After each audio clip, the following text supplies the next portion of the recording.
हमारे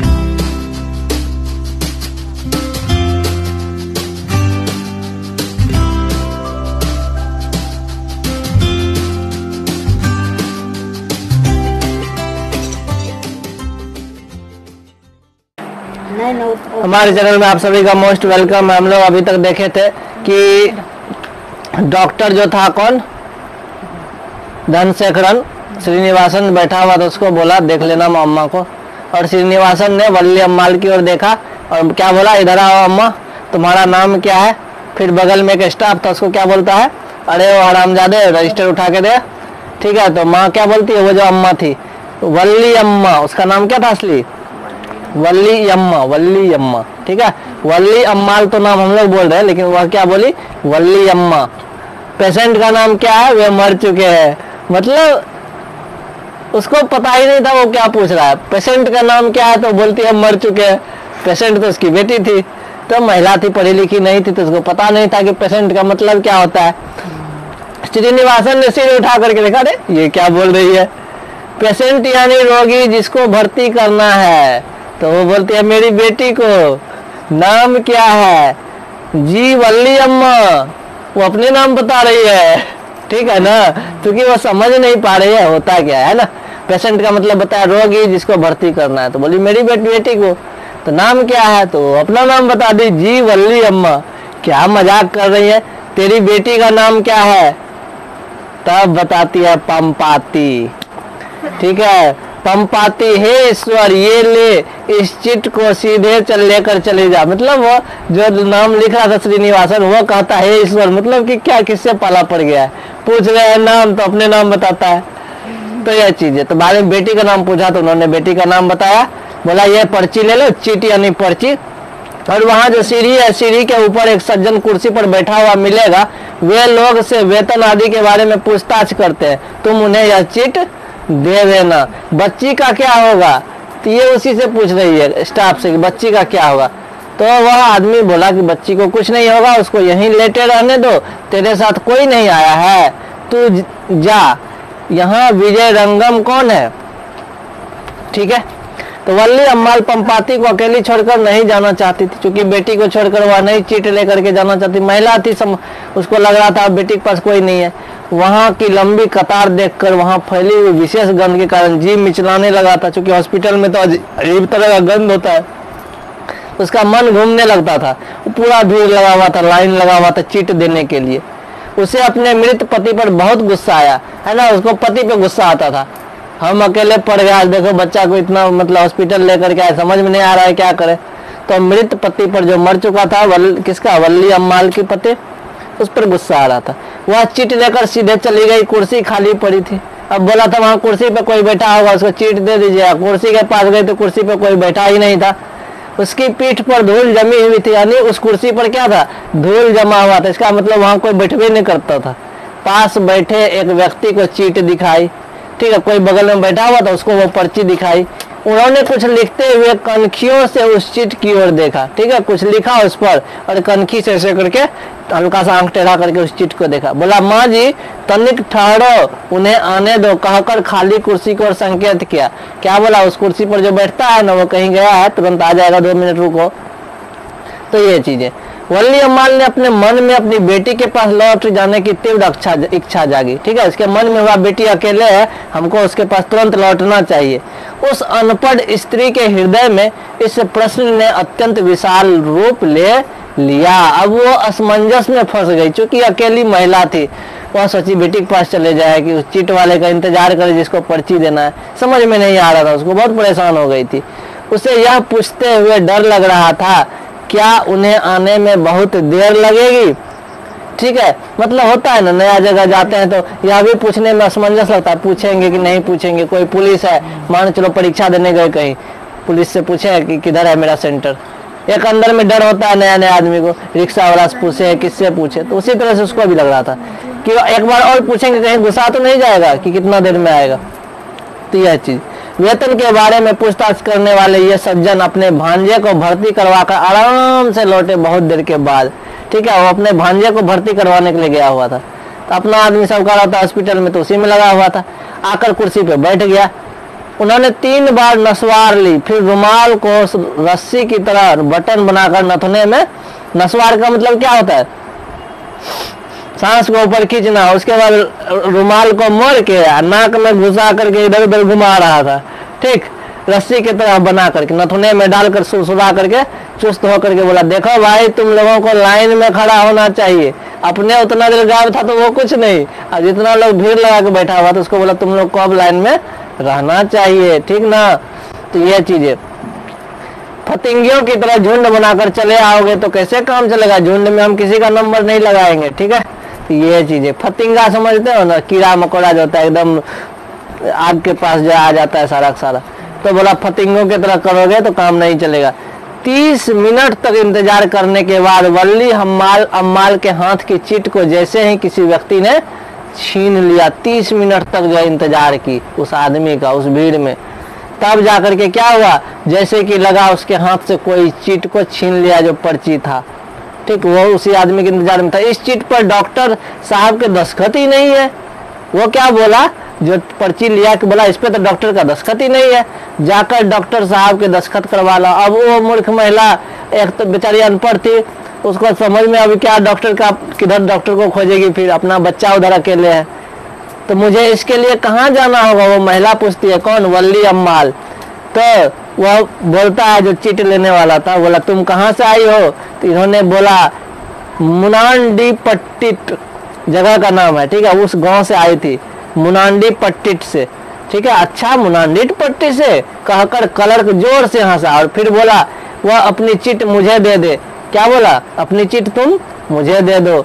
उसने दोबारा अपनी चिट उन्हें दे दी, उसे उलट पलट करके देखा, बोला तेरे पति का वेतन कितना है। कौन पूछा, डॉक्टर, ठीक है। पहले उलट पलट के जगह का नाम बताया तो पहले हंसा, फिर बोला पर्ची दो तो एक बार, फिर उलट पलट के देखा, बोला तुम्हारे पति का वेतन कितना है। तो वो महिला क्या बोलती है, वल्ली अम्माल, मेरे पति तो मर चुके हैं, तेरा वेतन कितना है। तो वो क्या पूछता है, तुम्हारा वेतन कितना है। तो वह बोलती है वे मर चुके हैं। मतलब मूर्ख महिला तो थी, मूर्ख कहो या अनपढ़ कहो, पति कमाते थे, अपना तो कमाती नहीं है, जैसे तैसे जीवन चलता था। वो फिर दोबारा बोलती वे तो मर चुके हैं।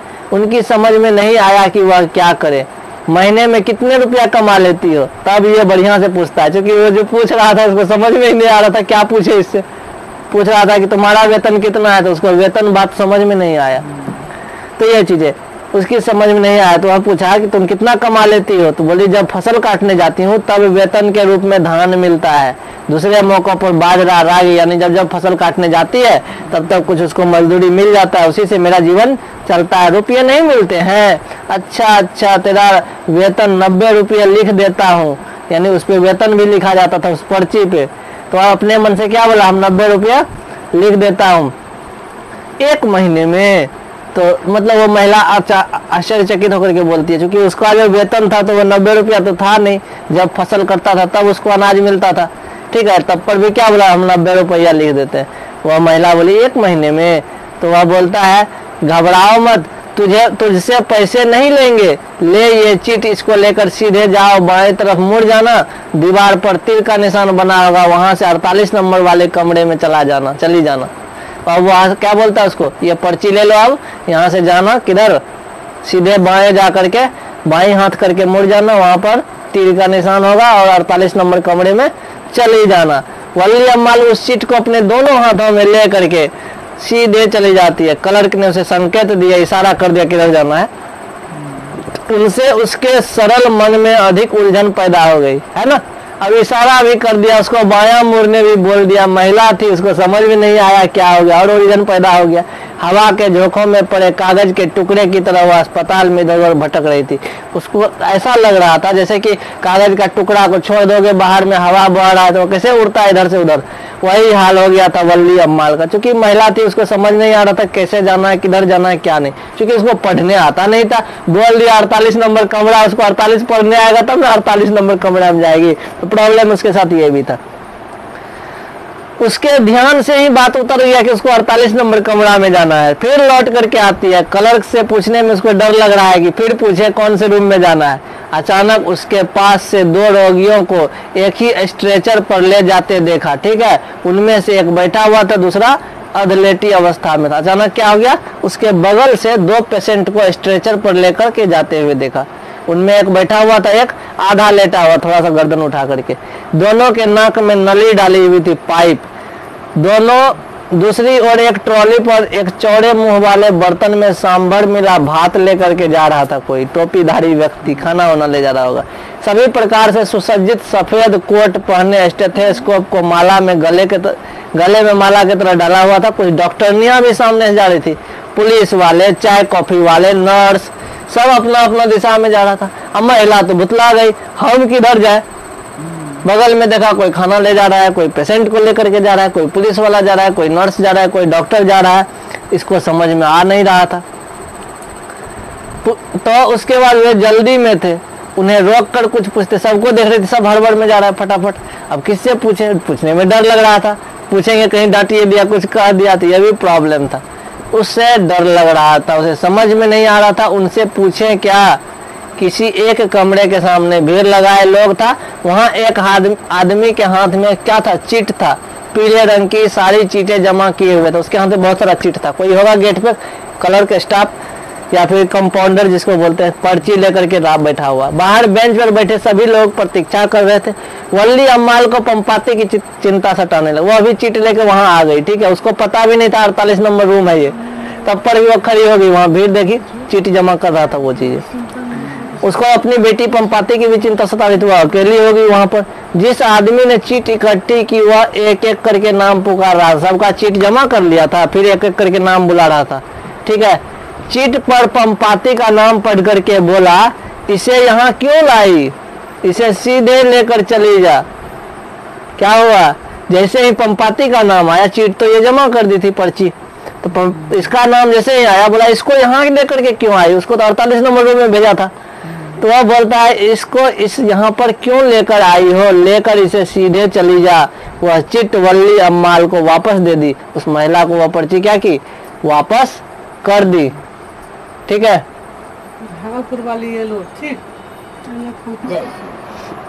तो क्या हुआ, तो उसको चिंता सताने लगा, जाए तो जाए किधर, ठीक है।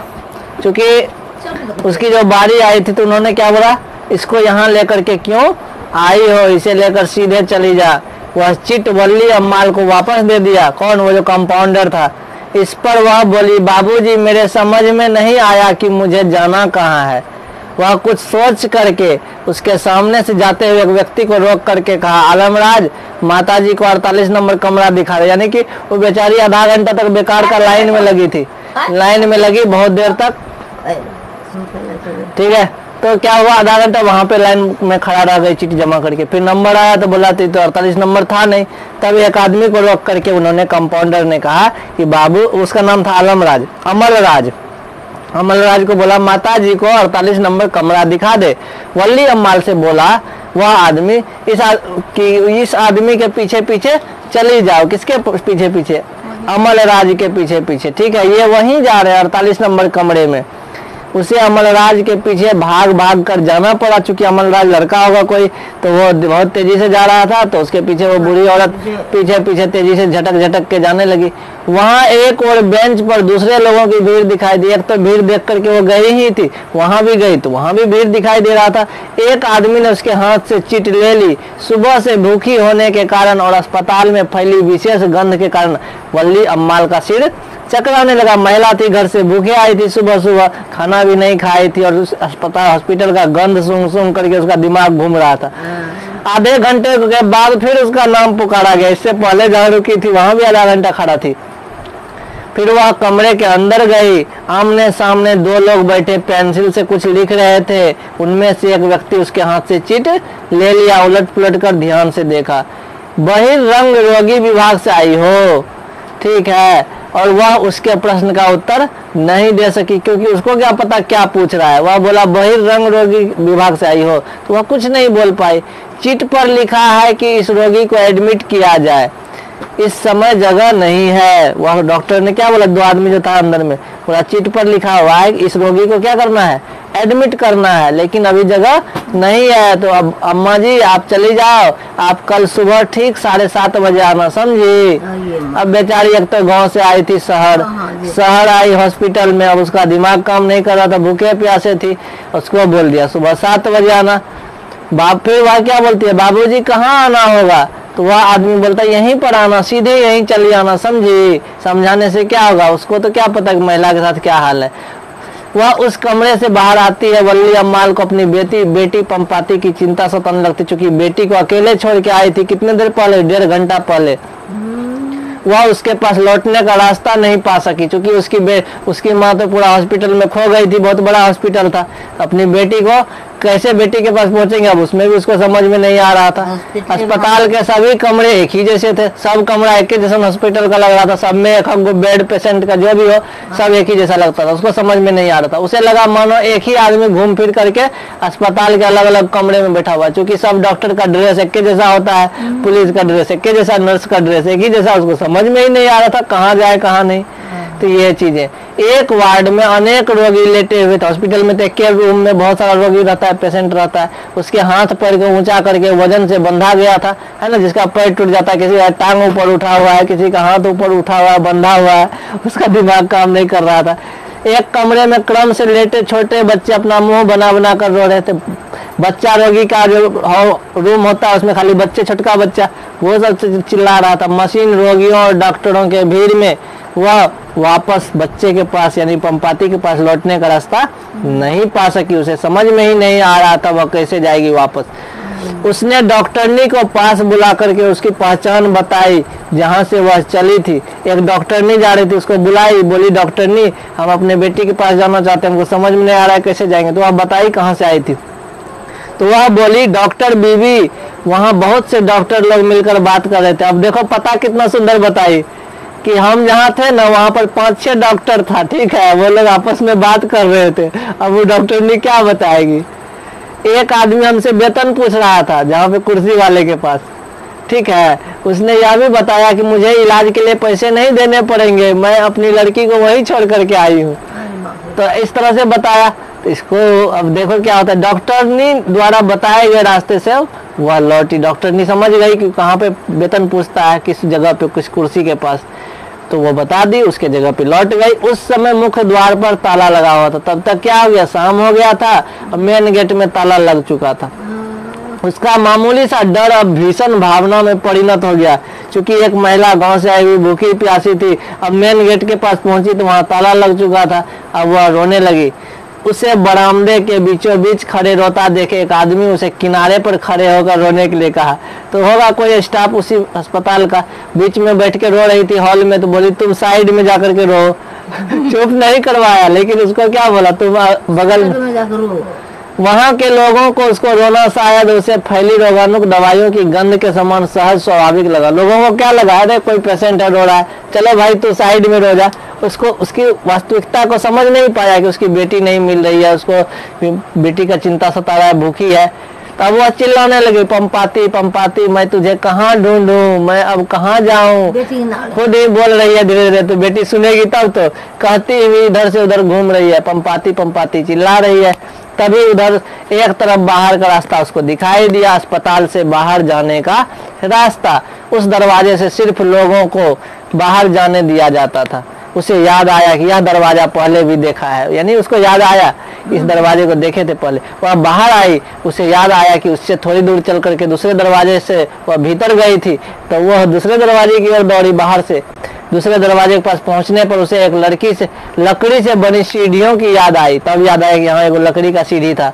सामने एक सज्जन कुर्सी पर खाली पड़ी थी, जिसने वेतन आदि के बारे में पूछा था, मुझे वहीं जाना है, ठीक। तब उसको याद आ गया लकड़ी का सीढ़ी था, वहीं पर एक कुर्सी था, कुर्सी पे एक आदमी बैठा हुआ था जो पूछा था कितना वेतन है। लेकिन वहां दरवाजा बंद था। अंदर के किनारे पंपाती अब भी स्ट्रेचर पर आंखें मूंदे दिखाई दे रही थी और ग्रिल लॉक हो गया था, लेकिन उसकी बेटी अंदर में थी, स्ट्रेचर पे लेटी हुई, आंखें बंद करके सोई हुई थी। तब वह चिल्लाने लगी, बाबूजी बाबूजी दरवाजा खोलिए, मेरी बेटी अंदर है। तो अंदर से कोई आदमी क्या बोलता है, ठीक 3 बजे आना, इस समय सब चीज बंद हो चुका है। वह 10 मिनट तक उस आदमी से मिन्नतें करती रही कि बाबू खोल दीजिए, मेरी बेटी अंदर में है। उसकी भाषा वल्ली अम्माल के समझ में नहीं आया, चूंकि वह आदमी हिंदी में बोल रहा था, ठीक है, या इंग्लिश में बोल रहा था, तो महिला थी गांव की, तो उसको समझ में नहीं आया। किसी व्यक्ति से पैसे पाकर उन्हें चूमकर उसके लिए दरवाजे खोला। क्या हुआ तब? किसी व्यक्ति से पैसे पाकर उसे चूमकर उसने दरवाजा खोल दिया। कोई और आदमी आया दरवाजा खुलवाने के लिए, तो वह भी नहीं खोल रहा था, तो उसको कुछ घूस दे दिया पैसा, तो तुरंत दरवाजा खोल दिया। उस मौका को देखते हुए वल्ली अम्माल भी झटपट उस रास्ते से अंदर चली गई और अपनी बेटी को छाती से लगा लिया। अकेले ही जाकर एक बेंच पर बैठकर खूब रोने लगी। बड़े डॉक्टर एमडी के छात्रों की कक्षा समाप्त करके एक कप कॉफी पीकर वार्ड की ओर चल दिए। तो डॉक्टर जो देख के गया था सुबह में, वो डॉक्टर का ड्यूटी खत्म हो गया, कॉलेज का क्लास खत्म हो गया था, वह चाय ताय पी करके कॉफी पी करके वार्ड की ओर आया। उन्होंने सुबह में मेनिंजाइटिस का जो केस देखा था उसे अच्छी तरह याद था, क्योंकि डॉक्टर को पता था कि यह बुखार बहुत खतरनाक है, ठीक है ना, तो दिमागी बुखार एक तरह से मेनिंजाइटिस। तो वह सोचा कि एक बार देखते हैं, उसको पूरा अच्छा से याद था कि पेशेंट को देखे थे सुबह। उन्होंने हाल में ही ब्रिटिश मेडिकल जर्नल में रोग की कुछ नई दवाइयों के बारे में पढ़ा था, यानी कि वह इंग्लैंड से पढ़ के आया था, विदेश से पढ़ के आया था, तो उसको पता था कुछ नया नया दवाई। उन्होंने क्या कहा, मैंने आज सुबह मेनिंजाइटिस का एक केस एडमिट करने को कहा था। किसको कहा? और सब जो डॉक्टर था, बोला मैंने एक पेशेंट को बोला था भर्ती करने के लिए, 12 साल की एक लड़की थी, वह कहाँ है? तो जवाब क्या मिलता है उधर से, साहब आज तो यहाँ कोई एडमिट नहीं हुआ है डॉक्टर साहब। तो डॉक्टर बोलता है क्या एडमिट नहीं हुआ है? मैंने उसे एडमिट करने का खास आदेश दिया था, धनशेखरन, आपको याद है ना? तो धनशेखरन डॉक्टर था, तो वह बोलता है धनशेखरन, हाँ डॉक्टर साहब याद है हमको। तो बोलता है पाल आप जाकर के देखिए, पाल भी किसी डॉक्टर का नाम था। उस केस को इन लोगों कैसे मिस कर दिया, उतना सीरियस पेशेंट को। पाल सीधे नीचे उतर करके जाते, उन्होंने आमने सामने बैठे दो क्लर्क से पूछा, भैया कि कोई लड़की थी डॉक्टर के यहाँ दिखाने आई थी, मेनिंजाइटिस बुखार था, ऐसे वैसे। लड़की 12 वर्ष के, 12 वर्ष की लड़की थी। तो क्या करे बाबूजी, आप लोग एडमिट लिख करके चिट पकड़ा देते हैं, यहाँ वार्ड में खड़े होने की जगह नहीं है। तो क्या बोला वो जो क्लर्क था, बोला बाबूजी, डॉक्टर को बोला आप लोग तो एडमिट लिख देते हैं, आप लोग तो इन्हें देखते हैं कि यहाँ जगह है कि नहीं, हम ऐसे भर्ती कैसे कर लेते उसको, है ना। तो स्वामी बड़े डॉक्टर साहब पूछताछ कर रहे, तो जो जिसको भेजा था अभी डॉक्टर, जूनियर डॉक्टर को भेजा था, पाल को, पूछ के आओ क्यों नहीं हुआ पेशेंट भर्ती। तो वह आदमी बोलता है क्या, अरे हम नहीं पूछ रहे हैं, बड़े डॉक्टर साहब पूछ रहे हैं। वे लोग उनके परिचित थे, तो उस पॉल को भी पता नहीं था कि वो पेशेंट से परिचित था कि नहीं। डॉक्टर को न समझ में आया सीरियस पेशेंट है, इसका इलाज होना जरूरी है, अरे परिचित हो ना हो। तो वो दोनों बोला कि हो सकता है उसको जानते होंगे डॉक्टर साहब। 12 साल की कोई लड़की मेरे पास नहीं आई, लड़की तो गई नहीं थी। गई कौन थी? उसकी अम्मी, उसकी माँ घूम रही थी, तो हो सकता है उसके बदले कोई और आया हो। मैंने सुबह कल 7:30 बजे आने के लिए कह दिया, ठीक। अब समझ में आया कि जो अभी आया था ना उसको 7:30 बजे बोले कल आने के लिए। रात को 2-3 बेड खाली हो जाएंगे, इमरजेंसी हो तो पहले बता देना चाहिए था ना कि सीरियस पेशेंट है। हाँ, इस बात का संकेत भी देना चाहिए था, बड़े डॉक्टर उसमें केस में इंटरेस्टेड है, वे लोग उनके रिश्तेदार हैं। तो जो क्लर्क था जो नाम लिखता था पेशेंट का, वो बोला कि डॉक्टर साहब को लिख देना चाहिए था, इसी इमरजेंसी पेशेंट है, भर्ती करना बहुत जरूरी है। पर्ची पे लिख देते तो हमको टेंशन नहीं ना होता, सिर्फ लिख दिया भर्ती करना है, एडमिट करना है। तो ये समझ में नहीं आया उसको। वल्ली अम्माल के समझ में नहीं आया कि अगले दिन सुबह 7:30 बजे तक क्या करे। उसको समझ में नहीं आ रहा था कि 7:30 बजे सुबह तक कैसे रहेंगे यहाँ। अस्पताल के वातावरण से उसको डर लग रहा था, है ना। एक तो अपने खो गई थी, किस रूम में जाए किस रूम में नहीं जाए, उसका हालत खराब था इधर से उधर ढूंढने में। तो ये चीज वह नहीं जान सकी कि उसे अपनी बेटी के पास रहने देंगे अथवा नहीं। उसको ये समझ में ही नहीं आ रहा था, हम बेटी के पास रहे, हमको रहने देगा, डॉक्टर की भगा देगा, ये सब चीजें क्षण भर सोचती रही। फिर उसने बेटी को उठाकर अपने छाती से लगा लिया, उसके सिर को कंधे से टिका करके हाथ पैर को लटकता छोड़कर उसे अस्पताल से बाहर ले आई, गोद में उठा करके, ठीक है। और पीले रंग की एक साइकिल रिक्शा पर सवार हो गई। एक रिक्शा वाले को बोला, भैया रिक्शा वाले को बुलाई, पीला रंग का रिक्शा था, उस पर बैठ गई। उसको क्या बोली, बस अड्डा पे चलो, बस पकड़ के घर जाएंगे, ठीक है। व्हाट नॉनसेंस, कल सुबह 7:30 बजे आना, तब तक वह लड़की मर जाएगी। इधर डॉक्टर परेशान है, वो तो अपनी बेटी को रिक्शा पर लेकर चली गई, बेचारी को समझ में नहीं आया क्या करे, क्योंकि कोई रहता है देख रेख करने वाला तब तो इधर डॉक्टर गुस्सा रहा है पूरा। व्हाट नॉनसेंस, क्या बेवकूफी किया तुम लोग, तुम कैसे बोल दिया उसको 7:30 बजे कल आने, कल तक तो मर जाएगी वो लड़की। डॉक्टर धनशेखरन, आप स्वयं ओपीडी में जाकर देखिए, कहीं वहीं तो नहीं है। इन दुष्टों के वार्ड में कोई बेड खाली नहीं है, तो क्या हमारे विभाग में भी वो बेड खाली नहीं है? उसे एक बेड दिलवा दीजिए, जल्दी कीजिए। वो गुस्सा गया, डॉक्टर बोला इस दुष्ट सबके रूम में बेड खाली नहीं है, हमारे हॉस्पिटल में दिलवाते, हमारा जहाँ के भी ना उसके आसपास। अब बोले उसको पहले खोजिए जल्दी से, कहाँ पर है, उसको जल्दी कीजिए। डॉक्टर साहब, किसी के लिए रिजर्व करके रखा गया, उसे किसी के लिए रिजर्व करके रखा गया है, ठीक है। क्या बोला कि डॉक्टर साहब आपका जो इमरजेंसी वार्ड है उसमें किसी के लिए रखा गया है रिजर्व करके, कोई स्पेशल आदमी के लिए। डॉक्टर साहब बोले हमको उससे कोई मतलब नहीं है, I don't care, I want that girl admitted now, मैं चाहता हूँ उस लड़की को अभी तुरंत एडमिट किया जाए, राइट नाउ, जस्ट तुरंत। बड़े डॉक्टर साहब आज तक इस तरह से चिल्लाकर कभी नहीं बोले थे, क्योंकि उसको पता था कि वो बच्ची नहीं बच पाएगी, बहुत सीरियस पेशेंट थी, चाहे किसी का भी बच्चा हो। अतः डॉक्टर धनशेखरन, डॉक्टर पॉल और हेड नर्स मिरांडा सभी घबरा करके वल्ली अम्माल को खोजने लगती है, ओपीडी की ओर भागती है, हॉस्पिटल में ढूंढने लगती है। तब तक क्या होता है, वो जो वल्ली अम्माल थी बोलती है इसको तो मामूली सा बुखार है, हम चलते हैं मुनांडी पट्टी, ठीक है। उसको बेचारी क्या पता कौन सा बुखार है, उसको तो समझ में नहीं आई, मेनिंजाइटिस, उस नाम याद नहीं होगा उसको। वहां के वैद्य जी को दिखा दूंगी, गांव में जो डॉक्टर है, गांव के अस्पताल नहीं ले जाऊंगी, अब कोई वैद्य जी को बुलाऊंगी। अब वहां के डॉक्टर साहब ने तो मुझे डरा दिया था, मदुरै जाने को कह दिया था, इसको तो हल्का फुल्का बुखार है, मैं इसको माथे पर खड़िया का मिट्टी लेप लगा दूंगा, ठीक हो जाएगी, औजार से झाड़ फूक करवा दूंगी, सब ठीक हो जाएगा।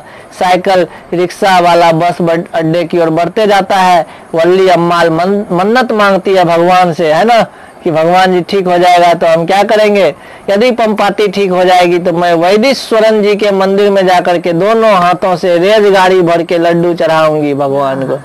वो महिला थी, उसको समझ नहीं आया, सोची लड्डू चढ़ाने से ठीक हो जाएगी। इस तरह से हमारा कहानी समाप्त हो जाता है। लेखक ने कहानी शीर्षक नगर क्यों रखा है, नगर की बदहाली को बताया है। गांव के मूर्ख लोग या फिर अनपढ़ लोग जब नगर जाते हैं तो उनको समझ में नहीं आता है, उनके साथ लोग अच्छे व्यवहार नहीं करते हैं, उनको परेशानी हो जाता है ना, क्योंकि सभी तो इंसान है ना। इंसान के लिए तो उस तरह से ही व्यवहार होना चाहिए, जिसको ना समझ है तो उसको समझाना जरूरी है। शीर्षक की सार्थकता स्पष्ट करना है। पंपाती कौन थी, वल्ली अम्माल की बेटी थी। वह शहर क्यों लाई गई थी, क्योंकि उसको बुखार लग गया था, जिस बुखार का नाम था मेनिंजाइटिस बुखार, मियादी बुखार या फिर बोलो जो भी, दिमागी बुखार।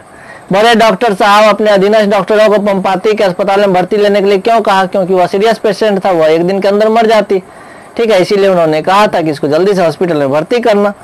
इस पर विचार करें, क्योंकि डॉक्टर को पता था वह बीमारी कितना खतरनाक था। बड़े डॉक्टर के आदेश के बावजूद पंपाती हॉस्पिटल में भर्ती क्यों नहीं हुई, क्योंकि हॉस्पिटल में जो थोड़े बहुत जो पढ़े लिखे थे, जिसको कहते हैं अधजल गगरी छलकत जाए, थोड़ा बहुत पढ़ लिख करके स्टाफ बन जाता है कंपाउंडर, तो वह तो उसी तरह से व्यवहार करेगा। वो ऐसा ही किया और पंपाती परेशान हो गई, है ना, और वह भर्ती नहीं हो पाई। चाहता तो उसको भर्ती करवा सकता था।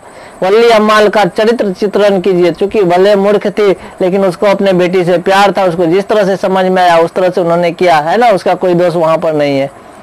कहानी का सारांश प्रस्तुत करें तो पूरी कहानी को अपनी भाषा में लिखना है, बात खत्म है, कहानी समझ में आ ही गया है क्या। इस तरह से हमारा ये कहानी समाप्त होता है। नगर, जिसकी लेखिका सुजाता, और उसकी बेटी तो मर ही जाती होगी, कोई दिक्कत नहीं है, लेकिन यही कहानी था। कहानी में नगर का बेबसी को दिखाया गया, मतलब नगर में गांव के लोग जब जाते हैं तो उसके साथ किस तरह का बिहेव होता है, उन चीजों के बारे में चर्चा किया गया है, ठीक है। अब हम लोग मिलते हैं अगले कहानी में बहुत जल्दी। तब तक समझ में आया होगा जरूर कमेंट कीजिएगा।